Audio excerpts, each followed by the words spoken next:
What's going on, everybody? You already know what it is. Your boy J Stash back at it again, live from Fan Expo Dallas. I've sat with so many amazing people, and today I get the opportunity to hear the signature story of Tara Strong. Tara, how you doing today? Is your name really J Stash? It is J Stash on my birth certificate that way. No, I'm just kidding. It totally isn't. What is it? My real name is Jonathan, but everybody calls me J Stash because I run a company called Stash Loop here. So, you know, the proper collectible company name, I feel, you know? I like it. So we bring the added element of making sure that the people at home who couldn't make it to Dallas get the virtual experience here, and they can't stand in your line or meet you, and we're bringing them all those collectibles. And it's beautiful. It's a lot of fun, right? Yeah, should I just start signing? Of course, okay. And while you sign, I'm gonna let everybody know that you can check out that Buy It Now feature. Be sure to check out all the auction items today, and continue to bookmark the streams. We're live from Fan Expo Dallas. The doors may close today, but it never stops on Whatnot. It is a Comic-Con in your pocket. Be sure to check that out and other amazing features on the app. Tara? Did you practice that pudding? You know, I like to say it. Don't make me hire you for a cartoon now. Be careful now. I might accept it, all right? How are you today? I'm doing great. Yeah? How are the lines out there? Pretty crazy. This weekend's been real busy. Today, you know, Sunday's usually a little more chill. Yeah. But this weekend's been pretty busy. It's been so crazy. Yeah. Yes, we're trying to walk through the crowd yesterday, and I always get a gauge of how well the con is, how long it takes you to walk from one side to the other. It just took forever. Yeah. Now, so talking about your fans and talking about it, you are known for so many different characters. Is it fun to see all the fans cosplaying all the different voices that you portray? It's the best, you know, like Hollywood isn't always so awesome at letting voice people know they matter. Yeah. And it's one of the reasons I really like going to cons. You know, people like, thank you for my childhood, you know, Fairly Odd Parents got me through my parents' divorce, or I didn't have any friends till My Little Pony. You know, it's really sweet to meet people and hear their stories and give hugs, and you know, it's special. It's really special, Hearing everybody's stories. How do y'all not have a purple for Tara Strong? How do we not have a purple? We probably got purple back here. Do we have purple? I mean, so many of my characters are purple. Good on it. What are we doing? That's all right. We'll get it for you. No worries at all. But yes, that's got to be so much fun to see everybody. And I mean, how did you what was the journey of voice acting looking like for you? I'm sure there were many no's in your past before you got the opportunity to voice some of these iconic characters. I don't really get no's. Oh, I like you know, that. I knew when I was 3 years old that I wanted to be an actress. I really did. Really? And I grew up in Toronto, and my parents didn't really know anything about showbiz. And I just kept bugging them to get me an agent. And at 3 years old? Yeah, 3, 4, 5. Wow. Like as soon as I saw something on television, I'm like, that's what I want to do. Yeah. And I didn't know that I was going to do primarily voiceover, and I do on camera. I always have, but I'm mostly well known for my voiceover stuff, and it's been such a great gift because a lot of my friends that maybe only did on camera are kind of hurting sometimes. But having this career has been so extraordinary, and also like the characters that I've booked have meant so much to people. Like, it's not everyone can say I played Harley and Raven and Timmy Turner and Bubbles and like all these characters, Batgirl, you know, alongside Mark Hamill, Kevin Conroy, like really iconic roles. Rest in peace, Kevin Conroy, amazing icon. So I feel really lucky, and I've never not worked since I'm 13. My very first cartoon was Hello Kitty. I was the first voice of Hello Kitty when I was 13. Were you really? Yeah. That's kind of an iconic role. I mean, that means that you kind of helped create the identity for the character then. I mean, it was pretty special. It was pretty special. And you do have an incredibly diverse range of characters in your portfolio. How do you approach the process of creating unique voices for each of these characters? Well, whenever I get an audition for something, they'll give you a drawing of the character, they'll give you a character description. Sometimes they give a little Bible of the show so you get the vibe. Because, you know, sometimes I do Harley as a high school student, and sometimes I do her burying the Joker in a video game, right? So there's all these different kind of worlds that have to come together, and you need to know what world you're in.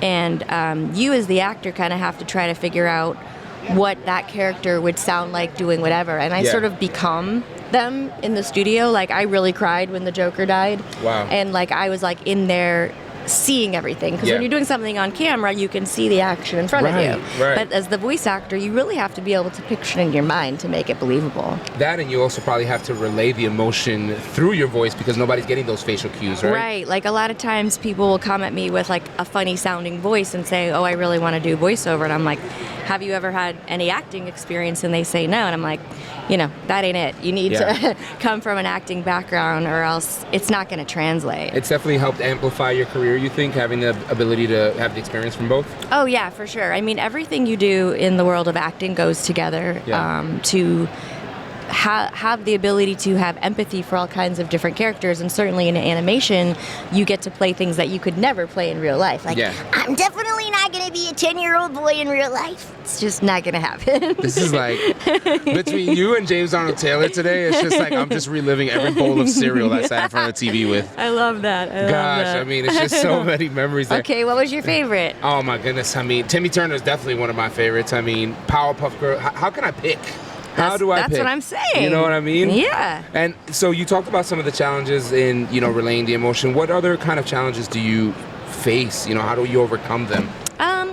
Well, I guess the hardest thing acting-wise is if you're by yourself for a video game for 4 hours, that can be kind of taxing on your voice. Oh, I bet. Yeah, I've never smoked, and I don't go like to rages and blow my voice out. That's my moneymaker. That's a muscle, baby. Right? You want to take care of it. Other than that, it's really like hard to complain. Yeah, it's like the best job ever. I love that. And I get excited every time I book something new. I get excited every time I go to work, every time I see a character that I've sort of helped be a catalyst for so much joy. Yeah. That if I see them on a script, I'm like, I still get excited. You know? It doesn't get old to you at that point, right? And now, do you feel like there's a sense of responsibility or pressure from fans that love these voices? Bubbles from the Powerpuff Girls, Raven from Teen Titans. How do you handle meeting a fan expectation? It's so funny. You never really know what you're going to get. I had a few people really break down and cry today. Like, really, they couldn't keep it together. And just talking about how much these shows mean to them, and it's so sweet. Yeah. I have a few like stories that were really special to me. One girl was dressed as Raven. Yeah. And she was talking and talking and talking and talking to me. And I looked over and her mom was crying. Like I said, people cry when they meet me happens. Yeah. But this was like something was up with her. Yeah. So I went over to see if she was okay, and she said, "My daughter's severely autistic and hasn't spoken in 5 years, and she heard you were coming and she hasn't shut up." I was like, that's pretty special.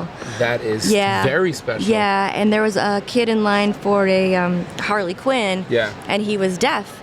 And I know the alphabet. I can't, like, I'm not a great signer, but I know enough to ask if he could feel the vibrations of my voice. Because his mom came charging at the table, and he's like, "I don't know why he loves you, he can't hear."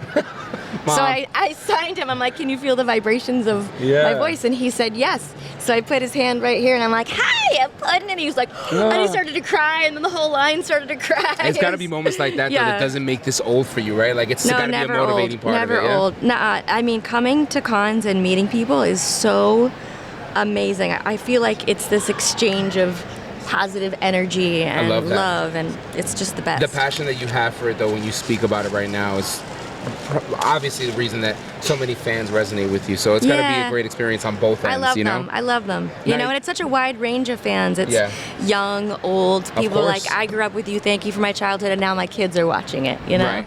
And now, I mean, there's been such a development in technology and everything with the new access to that. So the voice acting industry has seen some changes, motion capture being one of them. Is that something that you've taken a part of? Is that a different process for you? Yeah, mocap is a totally different thing. Yeah. And it's fun. You know, sometimes it's like weird, like put stuff all over your face. Yeah. Do you guys have orange? Orange or green would be great. Got you. There's a green one right there. Oh, yeah.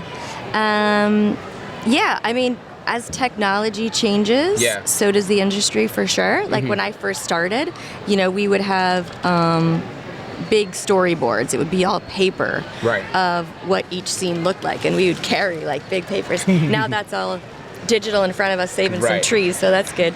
Right. Now we're here again live with Tara Strong, live from Fan Expo Dallas. If you guys want to get in on the action, check out the Buy It Now, check out the auction. All these items are going to come with a Whatnot COA today. That's right, the Certificate of Authenticity is going to come home to you, so that way you know that this moment happened live in front of you, okay? Yeah, signed by the prettiest girl at the party. Oof, I love this. I am holding myself back here. All right, so you mentioned it before that you've worked on so many different things, both on camera and off camera, working with studios like Disney, Warner Bros., and Pixar. Is there a difference in the collaborative process between a major production compared to a smaller one? Oh, sure. I mean, every single job I've done has been different, has been unique. Yeah. The last big on-camera series I did, we actually filmed in Toronto, maybe very close to the beginning of the pandemic. Yeah. So it was like one of the first shows to kind of go up while this craziness was going on. And it was challenging because so much of people on set is like connecting with people and you couldn't see anyone's face. Yeah. Right. So we would just like stay masked until it was time to shoot. Yeah. But it was a beautiful experience. Every show's different, every cast is different, and we usually become like a little family, you That's know? so great. Yeah. And do you feel that you're still learning from your castmates and people that you work with continuously? Every day. Yeah, you said you met Dee Baker. Yeah. I mean, come on. And James Arnold Taylor. Come he on. spoke so highly of you, by the way, Yeah. James. Oh, yeah, they're such good people. You know, voiceover people are like mostly, sometimes you get a bad apple, but mostly just the sweetest people in the world because it's not about what you look like at all. Right. You know, it's like, what can you do? And some of these people can do such incredible things.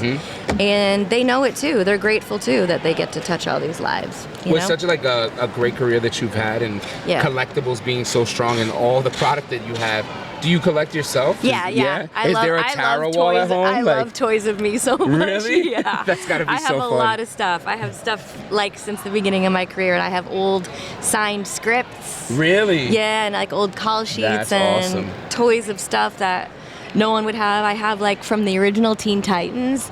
Glenn Murakami drew all the Titans on little, you know those, what do you call those peanut candies? It's like, it looks like a peanut. It's an orange squishy candy. See, what do you call it? It's like a circus peanut or something like that. Like, he drew all the Titans on those. On those? And I have it framed. Like, I've got really cool stuff. that's really unique. That's really cool. Yeah. I mean, and I'm sure every time that you grab one of these items, every single one of them have this core memory that you associate with it, right? Absolutely, yeah. A lot of kids at this kind of brought me some cool Ben 10 toys. Ooh. Yeah, some kids have had like their Omnitrix since they were like, you know, babies. Babies, yeah. Is there any core memory in particular that stands out throughout your career? Something you look back and go, man, I'm really proud of that. I really love that. Or is there something that maybe got away from you that you still think about? Well, I have such a good time on all my shows. Like when people say what was the most fun to record, that'd be real tricky to say because we had so much fun doing Powerpuff Girls. Yeah. We're still working together on Teen Titans. We have a great time. But my favorite job that I ever booked was The Little Mermaid 2. And Jodie Benson is also here this weekend. I've had the chance to sit with her as well. She's amazing. Yeah, and talk about like people, you know, fangirling. I used to run around like doing my impression of her as a kid, and I loved her so much. And when I first moved to LA, I got to play her daughter in the sequel, right? Yeah. And so I walked into the studio, and I shook her hand, and I burst into tears. Did you really? She's like, "Are you okay?" Are you like, fine? I've just loved you my whole life. I know, there's something surreal about finally meeting the people. I don't know. For me, at my age, I've watched all these things, watched you, watched her, and it's just like, man, it's really you. You're right here.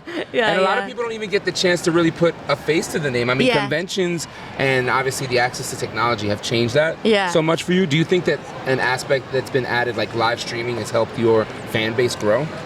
Yeah, you know, the internet in general. I don't think my predecessors had any idea how loved they were. Yeah. And now people, you know, they recognize me, and especially since Loki. Yeah. Miss Minutes has kind of made me more visible. Like, when I travel and people are like, "Oh my God, I love Miss Minutes," or it's like, "Oh wow," like, because usually I get recognized at cons, but in my real life I can go unnoticed, but not really anymore. It's something different. Now, Miss Minutes was such an interesting character. How much Tara is a part of that Miss Minutes character that we see? You don't want to know. No? Like, you'd be scared. Really? I don't know that you could sit here knowing the truth about that. All right, well, like I said, I'm going to stay on this side over here. I'm not going to get any closer. Oh, it was so much fun, though. Like, you know, I didn't really know what I was auditioning for at first. It's all very top secret. Right. And actually, I did that show while I was filming that on-camera show in Toronto from my closet in the house I was renting. Oh, okay. And so I was like, you know, when I got on the Zoom and saw everyone from Marvel and they're like, "It's Loki." Yeah. I was like, "What?" And, you know, I'm looking at the footage with Tom Hiddleston and I'm like, this is so cool. That's got to be such an iconic moment for you. Pretty great. And I mean, Loki was really like the kickoff to like Marvel's show, these live action shows that they're doing, and help really bridge this new part. I think, and they're all great. Yeah. They are, but I think Loki's the best. I'm not just saying that. I love Loki as well. I mean, Loki definitely resonates, and I know a lot of people are really excited for it to come back. So, you've got a room full of people that obviously haven't had the chance to make it to the con today to see you, but obviously want to still support you. How do you, what do you want to say to the fans in the room that love every role you've been a part of? Well, I want to say that I love you all right back, and without your support, we just wouldn't know how loved we are. So it's like this sort of beautiful full circle or infinity sign where we get to sort of exchange this love, and I'm so grateful for the fans. The fans are why voiceover like really matters, you know, and I'm grateful for all of them for coming out, for showing up all the time. It's very special. It's got to be for you, and I can really hear, and I said it before, and I can hear the passion in your voice about it, which makes it really exciting to sit here with you and hear your story. Thank you. Do you have anywhere that you're going to be coming up next? Any projects you're involved you might want to bring some awareness to?